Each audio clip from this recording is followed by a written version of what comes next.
आते हैं, समय समय पर आते ही हैं। लेकिन कल परसों उन्होंने कहा था कि मैं इंदौर से देवास आना मेरी किसी काम से, तो आप देवास रहोगे, मैं बिल्कुल ऐसा और टाइम में आ रही है तो बिल्कुल मैं आऊँगा, इसी नाते से आपको सीएम और प्रभात जो वीडी शर्मा जी प्रदेश अध्यक्ष और सुभाष भगत जी ने भी भोपाल बुलाया था, उसके बाद आज कैलाश विजयवर्गीय जी, तो क्या मनाने की कवायद चल रही है इस समय? मनाने की कोई कवायद नहीं है हमारी पार्टी है,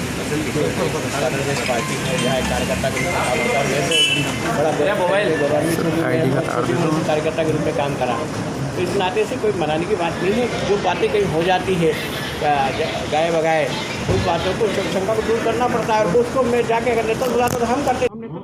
ये तो कौन लड़ेगा चुनाव को? मनाने की बात नहीं, तो फिर आपका एक जो है अखबार में बयान भी इस तरह का आया था कि सारे विकल्प खुले, तो उसके मायने आप मीडिया को समझा दीजिए क्या है।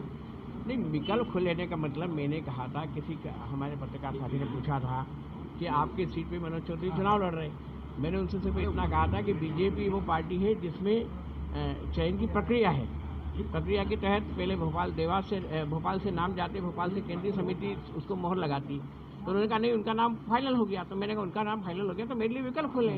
विकल्प खुलने से तात्पर्य ऐसा था कि मुझे पार्टी कोई दूसरी जगह काम देगी, या तो संगठन में काम देगी, या अगर कहीं लगता है उनको उचित तो उस जगह मेरे को काम दिया जाए। तो आपको क्या लगता है कौन लड़ेगा चुनाव और आप उसका साथ देंगे? अभी जो रुझान जो हमें पार्टी की तरफ से पता चला है कि कहीं न कहीं देखिए समझौता तो पार्टी का 22 लोगों के साथ हुआ, ये तो आपने देखा।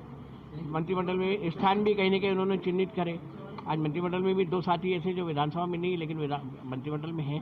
पार्टी ने जो बातें कहीं न कहीं उसके आधार पर तय की, उस आधार के कारण से हो सकता है कि ये 22 लोग जो सिंधिया जी के साथ आए हैं, अगर पार्टी ने उनसे कहा है कि विधानसभा में चुनाव लड़ेंगे तो हम उनका साथ देंगे।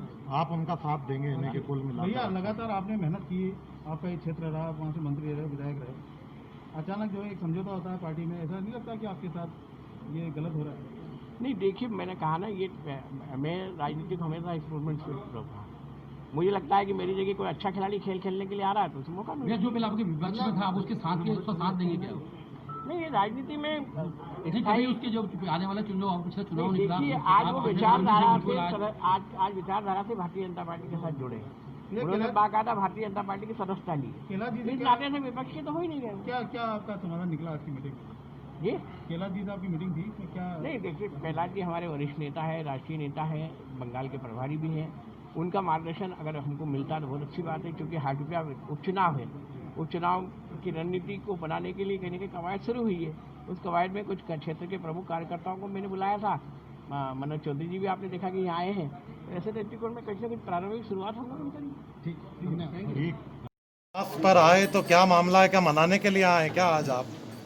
दीपक जी का आदेश था तो मैं आया हूँ उनके पास, मनाने की ज़रूरत ही नहीं है।